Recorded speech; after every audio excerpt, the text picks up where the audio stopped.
తెలంగాణ ప్రజల సొమ్ము వేల కోట్లు కొల్లగొడతారు. చివరికి కార్యకర్తల రక్తాన్ని కూడా అమ్ముకునే రక్త పిపాసులు ఈరోజు కేసీఆర్ కుటుంబం అని నేను చెప్పదలుచుకున్నా. అందుకే యువ మిత్రులారా, మీ జీవితాలు నాశనం చేసుకోకండి, మీ ప్రాణాలు త్యాగం చేసుకోకండి, మీ సమయాన్ని వృధా చేసుకోకండి.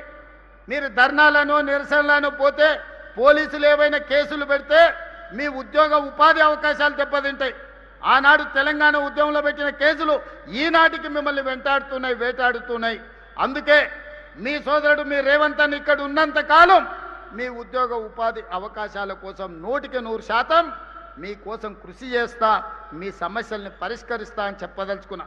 ఒక పక్కన రైతుల కోసం, మరో పక్కన మా ఆడబిడ్డల కోసం, ఇంకొక పక్కన నిరుద్యోగ యువకులు విద్యార్థుల కోసమే ఈ రాష్ట్ర ప్రభుత్వం ఉన్నది. రైతు సంక్షేమం కోసం, రైతుల అభివృద్ధి కోసం, మహిళల అభ్యున్నతి కోసం, నిరుద్యోగ యువకుల ఉద్యోగ ఉపాధి కోసం మన ప్రభుత్వం పనిచేస్తుంది. నిండు మనసుతో మీరు ఆశీర్వదించండి. అదేవిధంగా నిన్న మన వాళ్ళు మాట్లాడి చర్చిద్దాం, సవాలు చేద్దామని శాసనసభలో. మళ్ళీ చెప్తున్న మీడియా మిత్రులారా, రాసుకోండి. సెప్టెంబర్లో శాసనసభ సమావేశాలను పెడతాను.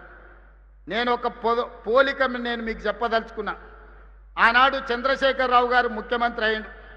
చంద్రశేఖరరావు గారు ముఖ్యమంత్రి అయితే హరీష్ రావు గారు, తారక రామారావు గారు మంత్రి అయ్యిండ్రు. నేను ముఖ్యమంత్రి అయితే మా సుయితక్క, కొండా సురేఖని మంత్రులను చేసిన నేను.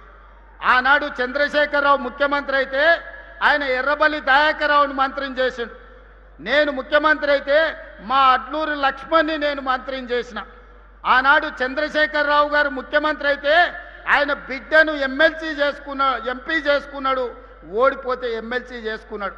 నేను ముఖ్యమంత్రి అయితే మా చెల్లెలు డాక్టర్ కావ్యను పార్లమెంట్ సభ్యుడిగా చేసిన, యశస్విని ఎమ్మెల్యేగా చేసిన నేను.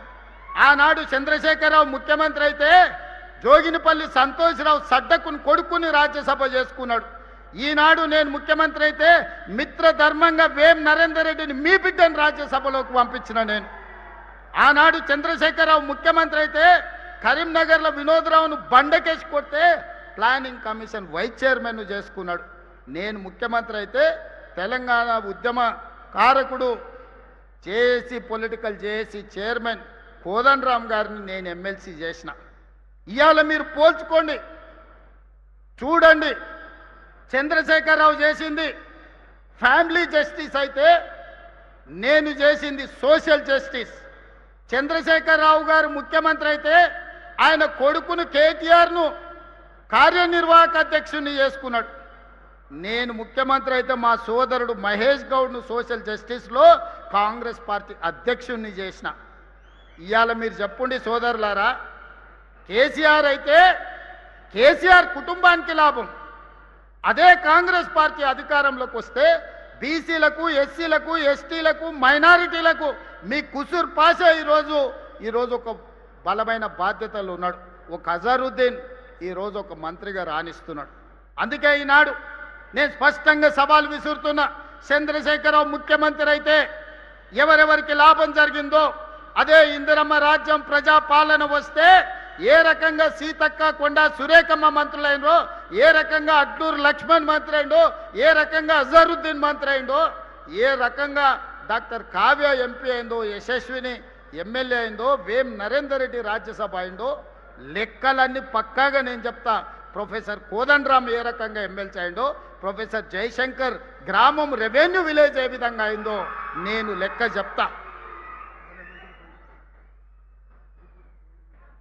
ఆ గ్రామానికి మా అన్న చెప్తున్నాడు 10 కోట్ల రూపాయలు డెవలప్మెంట్కి ఇచ్చినామని.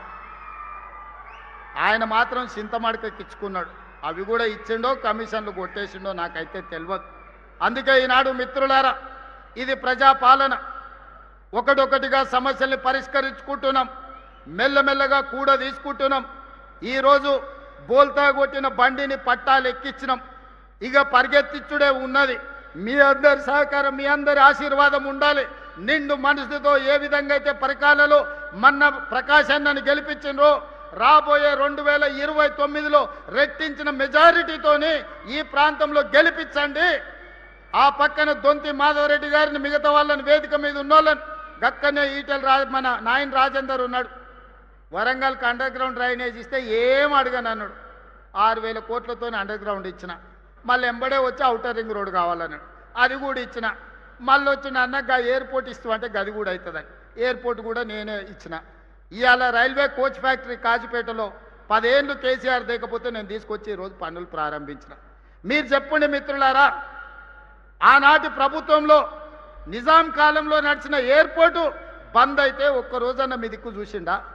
Kazipet railway coach factory Sonia Gandhi హామీ ఇస్తే ఒక్కరోజైనా దానికోసం ప్రయత్నం చేసిండా? ఎన్నడన్నా మీ అండర్ గ్రౌండ్ డ్రైనేజ్ ఉండాలి వరంగల్కి అని ఆలోచన చేసిండా? వరంగల్కి ఔటర్ రింగ్ రోడ్ ఉండాలని ఆలోచన చేసిండా? కాకతీయ మెగా టెక్స్టైల్ పార్కులో మీకు ఉద్యోగ ఉపాధి అవకాశాలు ఉండాలి అని ఆలోచన చేసిండా? సమ్మక్క సారలమ్మ మందిరం 100 ఏళ్ళ చరిత్ర ఉన్న సమ్మక్క సారలమ్మ మందిరం వైపు కూడా మళ్ళీ చూడలే ఆనాటి ముఖ్యమంత్రి. ఈనాడు పొంగులేటి శ్రీనివాసరెడ్డి గారి పర్యవేక్షణలో అద్భుతంగా ఈరోజు సమ్మక్క సారలమ్మ మందిరాన్ని నిర్మించుకున్నాం కదా, వన దేవతలను పూజించుకుంటున్నాం కదా. ఇది మా సోషల్ జస్టిస్. సామాన్యుల కోసం పనిచేసే ప్రభుత్వం, మీకోసం పనిచేసే ప్రభుత్వం, మీలో కలిసిమెలిసి ఉండే ప్రభుత్వం. నేను వేరు మీరు వేరు కాదు, మీలో నేను ఒక్కడనే. నేను కూడా గ్రామాల నుంచే వచ్చిన, నేను కూడా పల్లెటూరు నుంచే వచ్చిన. కష్టాలు నాకు కొత్త కాదు. కష్టాలున్న పేదోళ్ళు, దళితులు, గిరిజనులు, ఆదివాసుల మధ్యలోనే పుట్టి పెరిగి వచ్చిన. అడవి జీవితం గురించి తెలుసు, ఆడబిడ్డల కష్టాల గురించి తెలుసు. అభివృద్ధి చెయ్యాలంటే కష్టపడి పనిచేసే విధానం తెలుసు. పాలమూరు అంటేనే కష్టానికి మారు పేరు. మీకోసం ఎంతైనా కష్టపడతా. వయసు ఉంది, ఓపిక ఉంది, మీకోసం పని చేయాలన్న చిత్తశుద్ధి ఉంది. మీ ఆశీర్వాదం ఉన్నంతకాలం 1000 మంది కేసీఆర్లు వచ్చిన ఒక ఎంటిక కూడా పీకలేడని చెప్పి మీ అందరి సమక్షంలో అనుకుంటున్నారు. అబద్ధాలు చెప్తే అబద్ధాల సంఘంతో నడిపితే సోషల్ మీడియాలో పెడితే దానివల్ల ఏదో ఒరుగుద్దని. ఒరిగేది లేదు, కరిగేది లేదు. మీ ఈపులు విమానమూతం అవుతాయని తెలియజేస్తూ శాసనసభలో తేల్చుకుందామని తెలియజేస్తూ మీ అందరి దగ్గర సెలవు తీసుకుంటున్నా.